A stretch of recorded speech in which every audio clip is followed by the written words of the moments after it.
Imagine करो आपके पास एक ऐसी सुपर पावर आ जाए जिसकी मदद से आप किसी भी चीज को एक बार पढ़ो और वो डायरेक्टली आपकी लॉन्ग टर्म मेमोरी के अंदर स्टोर हो जाए। यानी आप एक बार पढ़ो और किसी भी चीज को ना भूलो। सुन के ऐसा लग रहा है ना कि किसी में मूवी की आपको एक स्टोरी सुना रहा हूं, बट क्या ऐसा करना रियली में पॉसिबल है? तो इसका आंसर है यस। साइंटिफिकली कुछ ऐसे स्टेप्स हैं जिनकी मदद से आप किसी भी चीज को एक बार पढ़ोगे और कभी नहीं भूलोगे। चलिए इन्हीं सब स्टेप्स को डिटेल में समझते हैं कि जब इतना कुछ पढ़ा है फिर भी कुछ याद नहीं है। जो हमारी फिजिकल ब्रेन है उसको कैसे स्ट्रॉन्ग किया जाए। जिसकी मेमोरी अच्छी होती है उसे पढ़ाई लिखाई की चीजें, हर चीजें याद रहती हैं। तो हाय एवरीवन, मेरा नाम है Prashant, mentor of thousands of students. पता है आपको दो प्रकार के स्टूडेंट्स होते हैं।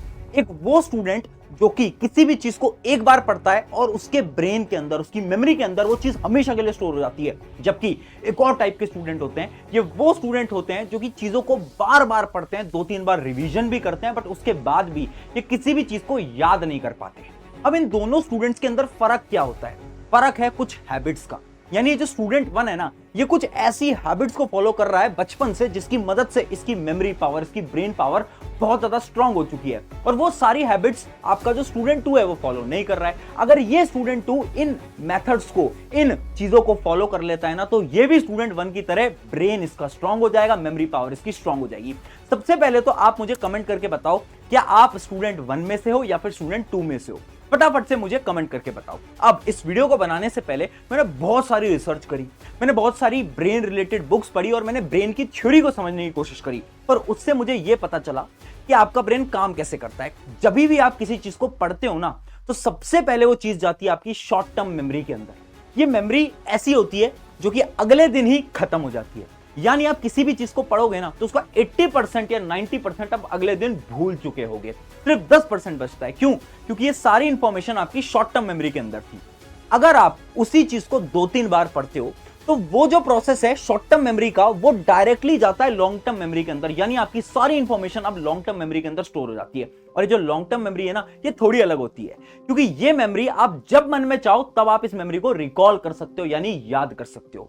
अब ये जो प्रोसेस है ना, शॉर्ट टर्म मेमोरी से लॉन्ग टर्म मेमोरी के अंदर इंफॉर्मेशन को ले जाना, ये प्रोसेस बहुत ज्यादा कॉम्प्लिकेटेड होता है। बट साइंस ऐसे बोलती है कि 5 सिंपल स्टेप्स हैं, 5 सिंपल हैबिट्स हैं। अगर आप इन हैबिट्स को फॉलो करोगे ना, तो आपका जो प्रोसेस है ना, शॉर्ट टर्म मेमोरी से लॉन्ग टर्म मेमोरी के अंदर इंफॉर्मेशन को ले जाने का, वो बहुत सिंपल हो जाएगा। यानी आप कुछ भी पढ़ोगे और आप कभी नहीं भूलोगे। क्या है वो 5 स्टेप्स? एक एक करके बताता हूं, डिटेल में ध्यान से समझना। सबसे पहले हम बात करते हैं आपके स्टेप नंबर 1 की, जो कि है द मेमोरी वॉक। ये क्या होता है? 2 स्टूडेंट की कहानी से समझाता हूं। दोनों ही स्टूडेंट एवरेज स्टूडेंट थे, दोनों ही पढ़ने में एक जैसे थे, दोनों की मेमोरी पावर भी एक जैसी थी। अब एग्जाम दोनों के पास आ गए थे। अब ये जो स्टूडेंट 1 था ना, इसने एग्जाम के दौरान यानी उन 5 से 7 दिन के अंदर एक ऐसी हैबिट फॉलो करी जिसकी मदद से जब इसका रिजल्ट आया ना, तो सब शॉक हो गए थे, क्योंकि इसके मार्क्स बहुत अच्छे आ गए थे। ये एक बार पढ़ता था और इसे बार बार याद रहता था। एग्जाम में जो भी पढ़ के जा रहा है सब लिख के आ रहा है। जबकि जो स्टूडेंट 2 था, इसने मेहनत तो बहुत करी, बट एग्जाम के अंदर जब ये जा रहा है तो इसे याद ही नहीं आ पा रहा है। तो ये जो स्टूडेंट 2 था, इस स्टूडेंट 1 के पास आया और उसने पूछा, यार तूने ऐसा 7 दिन के अंदर क्या कर दिया? हम दोनों तो बराबर थे, अब तेरी मेमोरी इतनी तेज कैसे हो गई? तो इस स्टूडेंट ने बताई एक टेक्निक जिसका नाम है द मेमोरी वॉक। यानी स्टूडेंट ने ये बोला कि मैं हर रोज पता क्या करता था, मैं सिर्फ अपने 10 मिनट निकालता था और उस 10 मिनट के अंदर अकेले घूमने जाता था। अकेले घूमने जाने इससे क्या फर्क पड़ता है? फर्क पड़ता है। अब वो जो स्टूडेंट था, जब अकेले घूमने जाता था ना, तो वो विजुलाइज करता था उसका पूरा दिन कि आज मेरे साथ आखिर हुआ क्या। आज मैं स्कूल में गया, आज मैंने इस किताब में ये पढ़ा, आज मेरे को एक दोस्त मिलने आया था, मैंने उससे ये बात करी, ये करा, वो करा, वो करा। तो पूरे के पूरे दिन को विजुलाइज करता है अपने ब्रेन के अंदर। कब? जब वो 10 मिनट घूमने जाता है। अब इससे क्या होता है ना, साइंटिफिकली इस टेक्निक से आपके जो ब्रेन के न्यूरॉन्स हैं वो आपस में लिंक करने लगते हैं। और जब वो लिंक करने लगते हैं तो आपकी जो मेमोरी है, आपकी जो थिंकिंग है, वो स्ट्रांग होती जाती है। इसकी मदद से आप इसके बाद जितनी भी चीजें पढ़ने लगोगे आप कभी नहीं भूलने वाले। और यही कॉन्सेप्ट होता है मेमोरी वॉक का। ट्राई करके देखना, 7 दिन के अंदर आपको ऐसा लगने लगेगा कि आपकी मेमोरी पावर स्ट्रांग हो गई है। जो भी आप पढ़ोगे आपको लॉन्ग टर्म तक याद रहने लगेगा। ये बहुत अच्छी एक्सरसाइज है, सारे न्यूरो साइंटिस्ट भी इसको रिकमेंड करते हैं। तो ये तो थी अपनी टेक्निक नंबर 1। अब बढ़ते हैं हमारे स्टेप नंबर 2 की तरफ। स्टेप नंबर 2 है द थीटा वेव्स। अब ये थीटा वेव्स क्या होती हैं और इनसे हम कैसे अपनी ब्रेन पावर, अपनी मेमोरी पावर को स्ट्रांग कर सकते हैं? एक सिंपल सा कॉन्सेप्ट है, थोड़ा कॉम्प्लेक्स भी है, बट आपको मैं आसान भाषा में समझाने की कोशिश करता हूं। देखो, थीटा वेव्स कुछ ऐसी वेव्स होती है ना जो कि आपकी ब्रेन से जनरेट होती हैं। ये वो वेव्स हैं जो कि आपका ब्रेन जनरेट करता है जब आप सोने जा रहे होते हो। आपने देखा जब आप सोने जाते हो तो आपके दिमाग से कुछ कुछ सिग्नल्स आते हैं, आपके दिमाग में बहुत सारे थॉट्स आने लगते हैं। वही जो सारी वेव्स हैं उन्हीं को हम बोलते हैं क्या, थीटा वेव्स। अभी जो थीटा वेव्स है ना, इनका डायरेक्टली रिलेशन होता है आपकी मेमोरी पावर, आपकी क्रिएटिविटी से।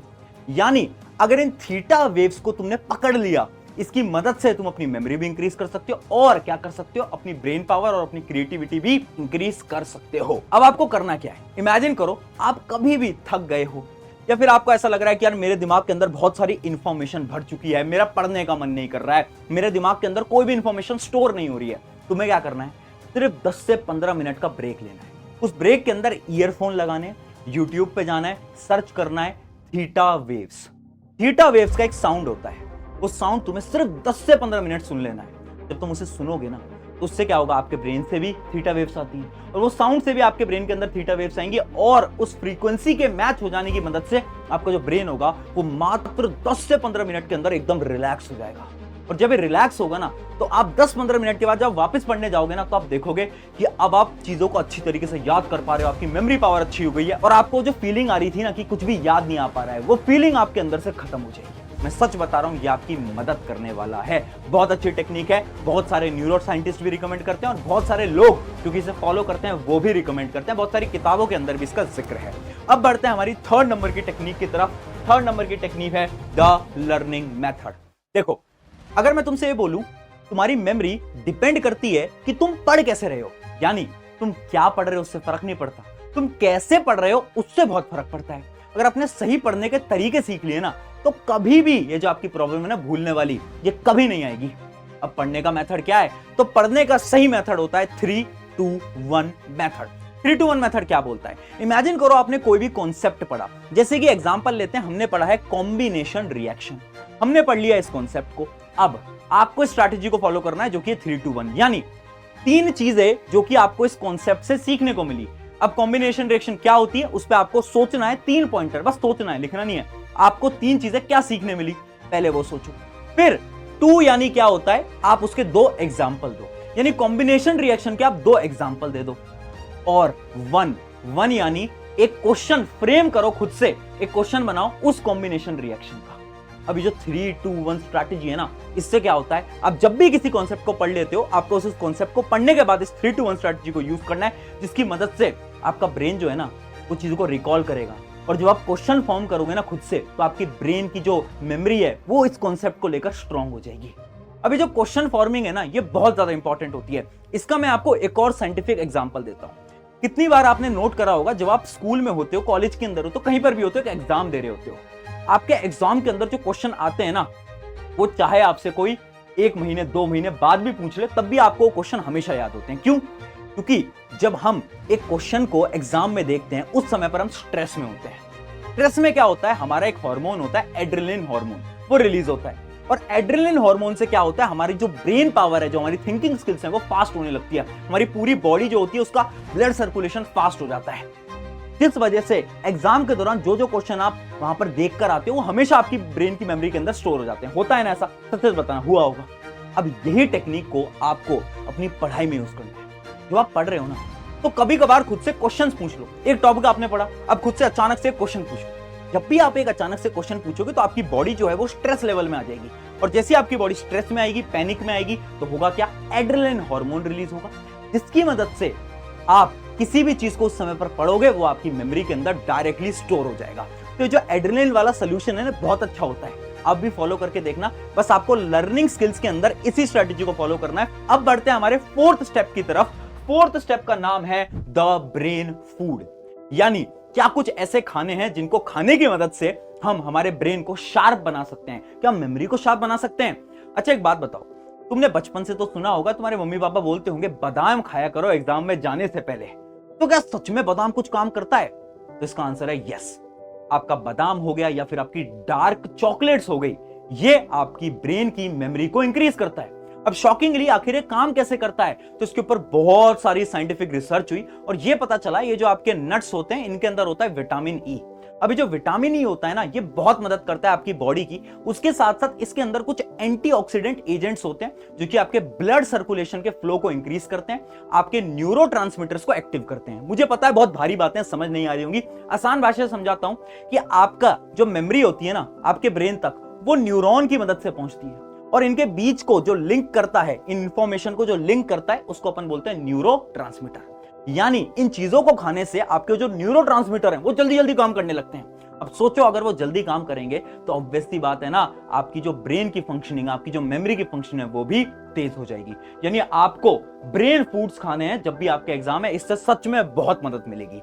ये था अपना चौथा स्टेप। अब बढ़ते हैं आपके लास्ट और फाइनल स्टेप की तरफ, जो कि आपका brain speed is greater than speaking speed.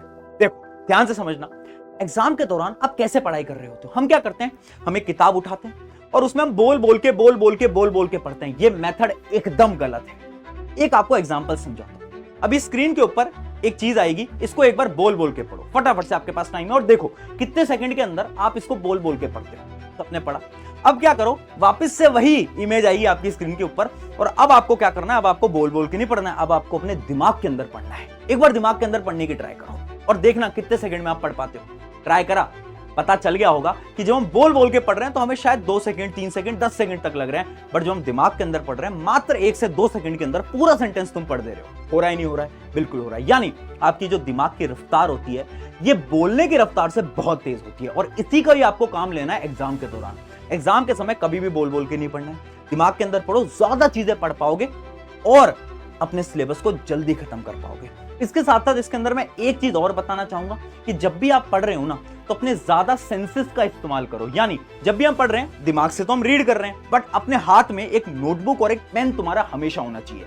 जो भी आप पढ़ते जा रहे हो, जो भी आप अपने दिमाग के अंदर रीड कर रहे हो, उसको बगल वाली नोटबुक में रफ में कुछ ना कुछ लिखते रहो। मैं ये नहीं कह रहा सब कुछ लिखो जो कि तुम पढ़ रहे हो, मैं कह रहा हूं वो लिखो जो कि तुम्हें लग रहा है कि इंपॉर्टेंट है, या फिर कुछ भी तुम लिखते चलो। अब इससे क्या होगा, इतना कुछ हम क्यों लिखें? अब इस लिखने से क्या होगा, एक रिसर्च कंडक्ट करी गई थी जिससे यह पता चला, 2 स्टूडेंट्स के ग्रुप थे। एक स्टूडेंट को ग्रुप को यह बोला जाए कि आप बस बैठ के लेक्चर देखो और दूसरे स्टूडेंट के ग्रुप को यह बोला कि आप बैठ के लेक्चर देखो और साथ साथ में आप हाथ में पेन लेके रखो और नोटबुक लेके रखो और आप कुछ भी लिखते जाओ। और पता यह चला कि वो जो लोग हैं ना ग्रुप 2 वाले, वो सारी चीजों को अच्छी तरीके से अपनी मेमोरी के अंदर स्टोर कर पा रहे हैं, जबकि जो ग्रुप 1 वाले स्टूडेंट है ये अच्छी तरीके से स्टोर नहीं कर पा रहे। यानी देखो याद रखना, जब आप चीजों को साथ साथ में लिखते रहते हो, आपका हाथ मूव करता है, जिसकी मदद से आपकी ब्रेन के अंदर चीजें जल्दी स्टोर होती हैं और जो आपकी रिटेंशन होता है, यानी कितने समय तक आप चीजों को याद कर पाते हो, वो भी इंक्रीज होता है।